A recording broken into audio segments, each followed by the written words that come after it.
सबसे बड़ा नामी न्यूज़पेपर लिख रहा है, BBC offices in India raided by tax officials amid Modi documentary fall out.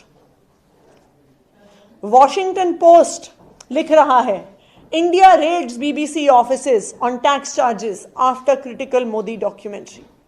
इसी तरह से हर अंतरराष्ट्रीय अखबार में आज भारत की छवि धूमिल हो रही है, क्योंकि भारतीय जनता पार्टी ये स्वीकार नहीं कर सकती है कि कोई भी मीडिया हाउस, चाहे वो भारत का हो चाहे वो भारत के बाहर का हो, उनके खिलाफ आवाज उठा सके।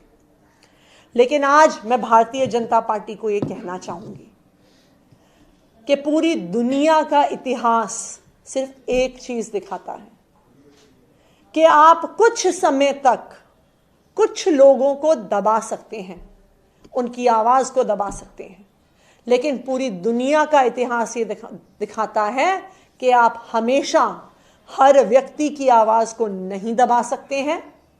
इस दुनिया ने हो सकता है कि कुछ इनकम ठीक से दिखाई ना हो, लेकिन ये सिर्फ एक आम इनकम टैक्स रेड नहीं है, ये सिर्फ बीबीसी पर हमला नहीं है, ये भारत के लोकतंत्र पर हमला हो रहा है।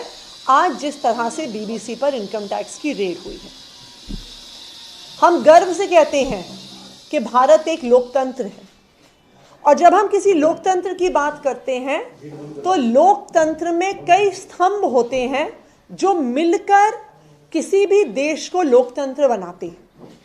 हम अपनी सिविक्स की किताबों में पढ़ते आए हैं बचपन से कि लोकतंत्र में एक लेजिस्लेचर होता है जिसको लोग चुन के भेजते हैं, एक एग्जीक्यूटिव होता है, एक जुडिशरी होती है, और ये तीनों लोकतंत्र के स्तंभ एक दूसरे को चेक्स एंड बैलेंसेस में रखते हैं, तभी एक देश लोकतंत्र कहलाता है।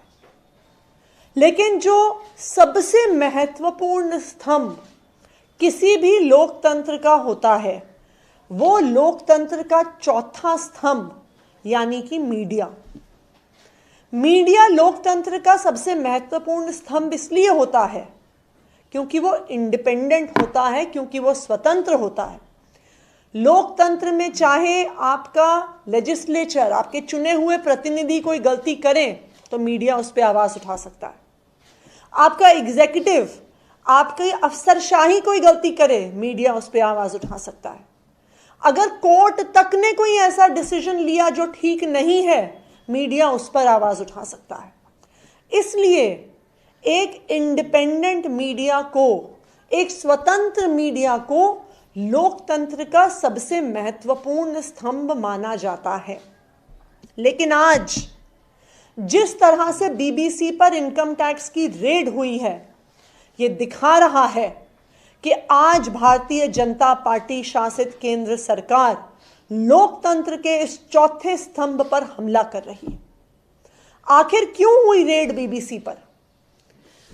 आज ना सिर्फ पूरा भारत बल्कि पूरा देश, बल्कि पूरी दुनिया बीबीसी की डॉक्यूमेंट्री, जो प्रधानमंत्री नरेंद्र मोदी जी के गुजरात के दंगों में, दिल्ली के दंगों में मोदी जी की और केंद्र सरकार की क्या भूमिका रही है, उस पर जो बीबीसी की डॉक्यूमेंट्री आई है, उस पर पूरी दुनिया में चर्चा हो रही है। सबसे पहले भारतीय जनता पार्टी शासित केंद्र सरकार ने उस डॉक्यूमेंट्री को हटवा दिया, बैन करवा दिया सोशल मीडिया से, वेबसाइट से, कि भारत में कोई उसे देख ना पाए। यह सबसे पहली सेंसरशिप थी जो बीबीसी की डॉक्यूमेंट्री मोदी जी पर जो आई, उसके बाद भारतीय जनता पार्टी शासित केंद्र सरकार ने करी। और आज इनकम टैक्स के रेड के साथ भारतीय जनता पार्टी शासित केंद्र सरकार ना सिर्फ भारत में बल्कि पूरी दुनिया में जानी मानी मीडिया ऑर्गेनाइजेशन बीबीसी को आज इस इनकम टैक्स रेड के माध्यम से धमका रही है कि अगर तुमने हमारी सरकार के खिलाफ कुछ कहा, अगर हमारी सरकार के खिलाफ कुछ लिखा, आज अगर हमारी सरकार के खिलाफ कुछ दिखाया, तो बीबीसी जैसी अंतरराष्ट्रीय संस्था भी नहीं बच सकती। आज की ये इनकम टैक्स रेड सिर्फ एक बीबीसी पर रेड नहीं है, ये पूरी मीडिया को एक धमकी है, पूरी मीडिया को एक संदेश है कि अगर तुमने भारतीय जनता पार्टी और प्रधानमंत्री नरेंद्र मोदी जी के खिलाफ कुछ दिखाया तो अगर बीबीसी नहीं बचती तो तुम किस खेत की मूली हो, तुम्हें तो हम ऐसे ही साफ कर देंगे। लेकिन मैं नरेंद्र मोदी जी को और मैं भारतीय जनता पार्टी को भी ये कहना चाहती हूं कि जिस तरह से आज मीडिया की आजादी का भारत में हनन हो रहा है, पूरी विश्व में आज लोग उसको देख रहे हैं और लोग उसको क्रिटिसाइज कर रहे हैं। अभी कुछ ही दिन पहले न्यूयॉर्क टाइम्स में एक एडिटोरियल आया और उस एडिटोरियल में बताया गया कि जो global index of press freedom है, यानी जहां पे पूरे दुनिया की देशों की रैंकिंग हुई है कि कौन से देश में मीडिया और प्रेस स्वतंत्र है अपनी बात कहने के लिए, चाहे वो सरकार के खिलाफ क्यों ना हो, तो दुनिया के 180 देशों में से भारत 150वें नंबर पर आया है।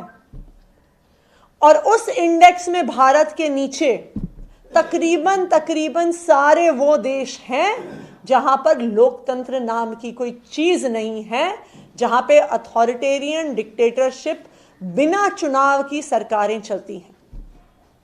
आज भारत उस स्थिति में आ गया है पूरी दुनिया में कि आज पूरी दुनिया भारत के लोकतंत्र होने पर सवाल उठाने लग गई है।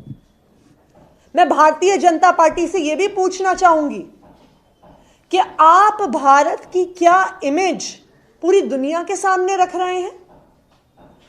कल जब पूरे दुनिया भर के अखबार छपेंगे तो उसमें क्या हेडलाइन आएगी?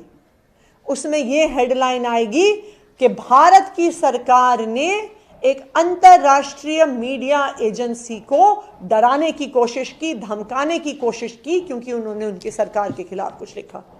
आप अभी भी देख सकते हैं, आप बस गूगल करके बीबीसी रेड्स पर अगर आप न्यूज डालेंगे तो ऑलरेडी दुनिया भर के अखबारों में भारत के खिलाफ खबरें चल रही हैं। द गार्डियन, इंग्लैंड का सबसे बड़ा नामी न्यूज़पेपर, लिख रहा है BBC offices in India raided by tax officials amid Modi documentary fall out. Washington Post लिख रहा है India raids BBC offices on tax charges after critical Modi documentary. इसी तरह से हर अंतरराष्ट्रीय अखबार में आज भारत की छवि धूमिल हो रही है, क्योंकि भारतीय जनता पार्टी यह स्वीकार नहीं कर सकती है कि कोई भी मीडिया हाउस, चाहे वो भारत का हो चाहे वो भारत के बाहर का हो, उनके खिलाफ आवाज उठा सके। लेकिन आज मैं भारतीय जनता पार्टी को यह कहना चाहूंगी कि पूरी दुनिया का इतिहास सिर्फ एक चीज दिखाता है कि आप कुछ समय तक कुछ लोगों को दबा सकते हैं, उनकी आवाज को दबा सकते हैं, लेकिन पूरी दुनिया का इतिहास ये दिखाता है कि आप हमेशा हर व्यक्ति की आवाज को नहीं दबा सकते हैं। इस दुनिया ने, इस देश ने बहुत सारे ऐसे अहंकारी शासक देख लिए जिनको लगता था उनके खिलाफ कोई आवाज नहीं उठा सकता, लेकिन इतिहास गवाह है कि आखिरकार लोकतंत्र जीतता है, आखिरकार सच्चाई की आवाज जीतती है और आखिरकार सत्य ना सिर्फ पूरे देश के बल्कि पूरी दुनिया के सामने आता है। इसलिए मैं भारतीय जनता पार्टी से अपील करूंगी कि इस प्रकार से मीडिया को ना डराया जाए, मीडिया को ना धमकाया जाए और पूरी दुनिया के सामने भारत की छवि को ना धूमिल किया जाए। धन्यवाद।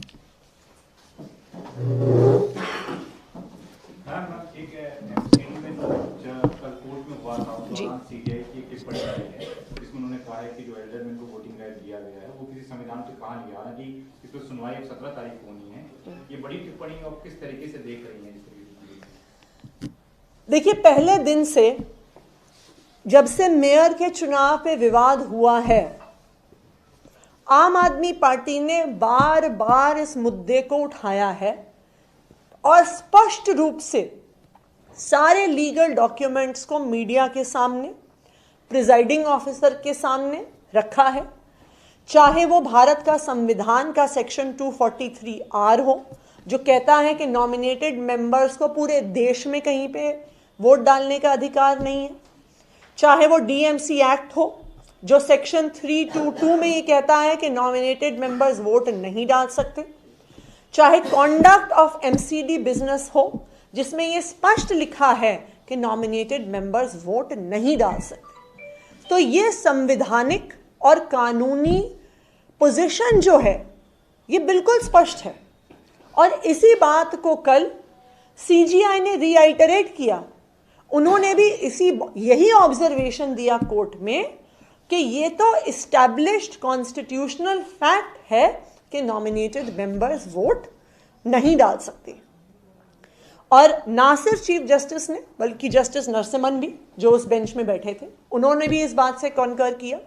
और ये बात भारतीय जनता पार्टी और उनके द्वारा गैर कानूनी, गैर संवैधानिक रूप से चुनी हुई प्रिजाइडिंग ऑफिसर सत्या शर्मा जी के अलावा सब लोग ये बात मानते हैं कि नॉमिनेटेड मेंबर्स वोट नहीं डाल सकते। लेकिन हमें पता है कि भारतीय जनता पार्टी की नजरों में कानून कोई मतलब नहीं रखता, संविधान कोई मतलब नहीं रखता, लोकतंत्र कोई मतलब नहीं रखता। वो अपनी चलाने के लिए किसी भी हद तक जा सकते हैं, गैर कानूनी, गैर संवैधानिक कदम भी उठा सकते हैं। और कल CGI ने भी खुद अपनी टिप्पणी में कह दिया कि ये तो संवैधानिक नियम बिल्कुल स्पष्ट है कि नॉमिनेटेड मेंबर्स वोट नहीं डाल सकते।